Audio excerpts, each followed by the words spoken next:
We have breaking news. Matthew Martin of New Mexico has been acquitted of all charges connected to the January 6th riot. That's right. Martin traveled to Washington, D.C. after reading then President Trump's tweets about the 2020 election being stolen. He came to the protest on January 6th and entered the Capitol with a crowd of other people. Martin has stated that he only realized later that the protests were worse than he thought. During his trial, he claimed officers waved him into the Capitol building. A prosecutor called this, quote, nonsense. Joining us now is CBS News congressional correspondent Scott MacFarlane. Scott, welcome. So tell us about the verdict for Matthew Martin and its significance for other cases.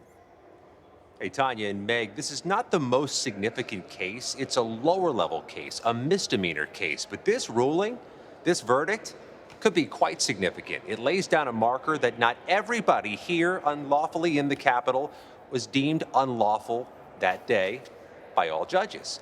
The judge has found this defendant, Matthew Martin, not guilty of 4 charges: entering a restricted area, 2 charges of civil disorder, and unlawful picketing and parading. The judge says the government didn't make its case sufficiently on any of those charges.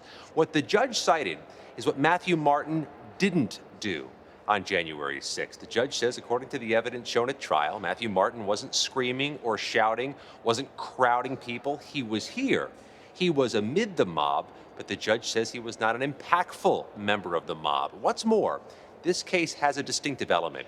There's video evidence shown at trial showing Matthew Martin going through or near a doorway here on January 6th. And in the image, according to the judge and according to the testimony, the police officer manning the door seemed to wave either at or toward Martin as if to come on through, clear the doorway. And the judge says that's important. It may be an indication Matthew Martin did not realize it was unlawful to be here at that moment on that day. But this does lay down a marker, Meg and Tanya. We now have somebody who was inside this complex amid a riot who has not been deemed guilty of being part of a riot. Could impact many cases to come.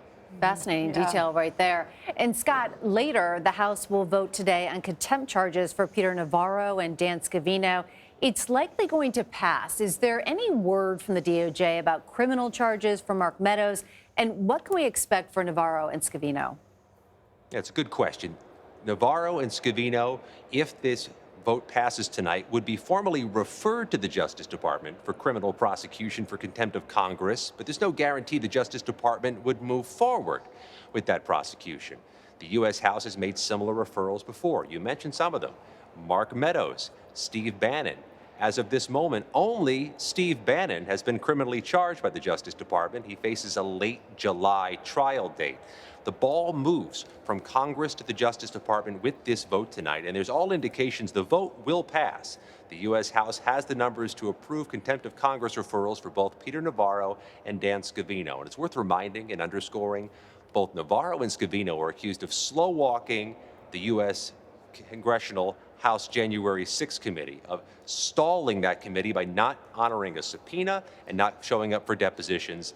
This is not the last of those cases, we believe, still to come. All right, Scott MacFarlane, thank you so much for that latest information on the acquittal of Matthew Martin from New Mexico.